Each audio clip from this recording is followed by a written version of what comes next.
இங்கே மமன்னு தந்திருக்கேன் விளைஞ்சா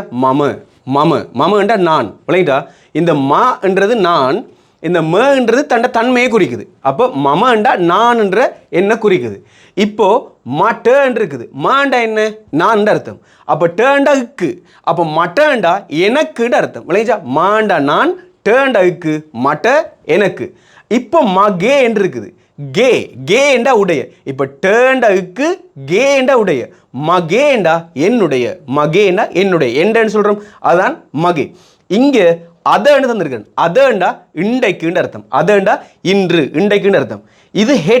ஹெட்டண்டா நாளைக்குன்னு அர்த்தம் நல்லா ஞாபகம் வச்சுக்கொள்ளணும் அத இன்றைக்கு ஹெட்ட நாளைக்கு இப்போ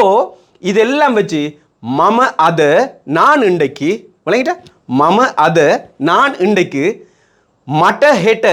எனக்கு நாளைக்கு மட்ட ஹெட்ட எனக்கு நாளைக்கு